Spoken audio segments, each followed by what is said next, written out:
साथीहरू, केही कुरा र दुई शब्द भन्न चाहन्छु जुन अहिले हाम्रो ग्रामीण क्षेत्रको अनि किसानको मुख्य समस्या रहेछ। कि मान्छेहरूले धेरैले भन्दैछ कि बाटोघाटोमा मकै सुकाउनु हुँदैन, मकै सुकाउनेले गर्दा धेरै दुर्घटनाहरू भइरहेछ। त्यो पनि हो, त्यो पनि मान्छु, दुर्घटना हुन्छ। तर किसानको पनि मर्म बुझ्नु पर्यो नि। किसानको मर्म कसले बुझिदिन्छ? अहिले जुन किसानको परिस्थिति छ, कि अहिले किसान जुन समस्यादेखि आबद्ध छ, उहाँको मर्म कसले बुझिदिने? उहाँको समस्या, उहाँको पीडा कसले बुझिदिने? जब हामी ग्रामीण क्षेत्रको मान्छे, ग्रामीण भेगको मान्छेले किसानको समस्या बुझेन भने अन्त सहरको त मान्छेले बुझ्न आउँदैन। त्यही भएर कि दुई शब्द भन्न चाहन्छु। यदि नराम्रो लाग्यो भने त्यसको लागि पनि माफी चाहन्छु। मैले एउटा सल्लाह सुझाव मात्रै गरेको कि किसानहरूले बाटोघाटोमा अहिले मकै नसुकाएर कहाँ सुकाउने? किनकि प्रत्येक दिन वर्षा हुन्छ, प्रत्येक दिन मान्छेहरूले के भन्छ, खेतमा मकै सुकाउन पाइँदैन। किनकि खेतमा मकै पानी लागेको छ, कसरी सुकाउने हो? अहिले उपयुक्त ठाउँ भनेको एउटा बाटोघाटो नै हो, जहाँ मान्छेले एउटा कुनामा, एउटा साइडमा मकै सुकाउन सकिन्छ भनेर।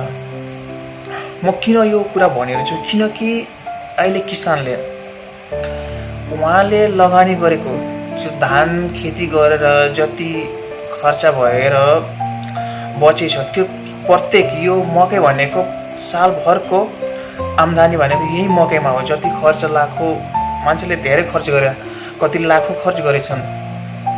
उहाँको वर्षको आम्दानी भनेको यही मकैदेखि हुने हो, खर्च काटेर यही मकैबाट हुन्छ।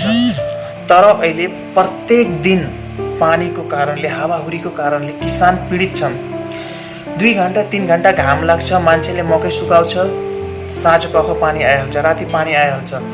काटावालाहरूले जुनले जिनिसको व्यापार गरेको छ तिनीहरूले छिटो उठाउँदैन।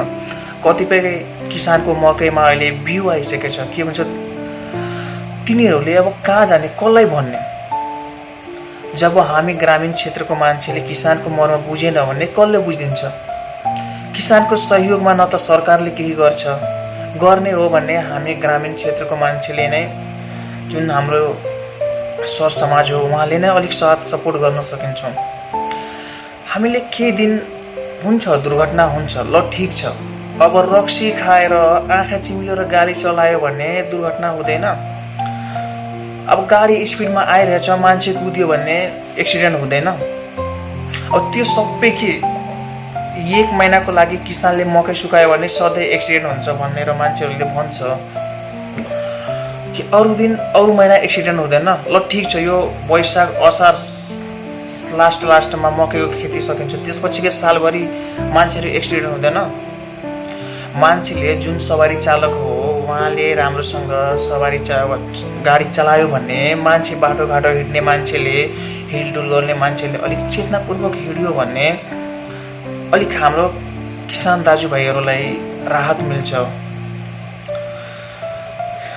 किसानलाई कसैले सहयोग नगर्ने, हामी ग्रामीण क्षेत्रका मान्छेले सहयोग नगर्ने अहिले कुन हालमा किसान बाँचिरहेछ तपाईँहरूले थाहै छ। मान्छेहरूले अहिले मकै लगाएर रोइरहेछ, उहाँहरूको पीडा कसले बुझ्दिने? बेच्न गयो भने त्यहाँ भाउ दिँदैन, लाखौँ खर्च गरेर मकै लगाएको छ, पुरै धान खेतीको जति पनि आम्दानी थियो सबै मकैमा लगाइदियो। एक बोरा युरियाको 1000 रियाल, 1200 मैले रियाल भन्दैछु, 1000 रुपियाँ छ। 2700-2800 बोरा प्रति बोरा डिएपी दिएछ। जन यताउति सबै गरेर लाखौँ खर्च गरेर अहिले मकै लगाएको छ। तैपनि यस्तो दुर्दशा छ किसानको, तैपनि हामी समाजको मान्छेले बुझ्नलाई गाह्रो मानेर छौँ।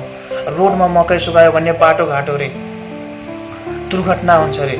केही दिन त हो नि हो साथी हो, केही दिन त हो, 1 महिना हो, यही महिनापछि अब हेर्नुहोस् के बाटोघाटोमा दुर्घटना हुँदैन।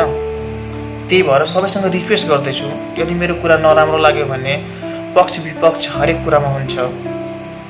मैले किसानको पक्षमा कोही दुई शब्द राखेछु, किनभने म एउटा किसानको छोरा छु। जुन अहिले मेरो घरको गार्जियनले मान्छे नभएर जुन पीडामा अहिले प्रत्येक दिन मकैले गर्दा भोगिरहेछ, त्यो एउटा समस्याले मैले भनेछु। म जस्तो हजारौँ किसानहरूको छोरा पनि यही चाहन्छ, 1 महिनाको लागि सरकारसँग अनुरोध गर्छु, मकै सुकाउनलाई बाटोघाटोमा दिनुहोस्। पुरै कहाँ छेकेछ र एउटा अलिक कुनामा छेकेछ। तैपनि यदि यो धानको जस्तो घाम लाग्यो भने मान्छेले किन त्यो रोडमा सुकाउने हुन्थ्यो? खेतमा अहिले पानी लागेको छ, एक हातको पानी लागेको छ खेतमा, कसरी खेतमा मकै सुकाउने हो? त्यही कारणले मान्छेहरूले अलिक सुक्खा ठाउँ खोजिरहेछ। उहाँहरूको पीडा बुझिदिनु, यही अनुरोध गर्छु। हाम्रो ग्रामीण क्षेत्र, हाम्रो समाज, हाम्रो नेतावर्ग कि 1 महिनाको लागि हाम्रो ग्रामीण क्षेत्र मकै सुकाउनेहरूलाई प्लिज मकै सुकाउन दिनुहोस्। त्यसपछि अलिक निगरानीमा सचेतपूर्वक हाम्रो ड्राइभर दाजुहरू जो हुन्छ, सवारी चालक अनि हिलडुल गर्ने मान्छेहरू सबैमा अनुरोध छ, 1 महिनाको लागि कृपया सचेत भएर, जागरुक भएर हामी किसानको सहयोग गरौँ। हस्त नमस्ते। जय जवान, जय किसान, जय नेपाल।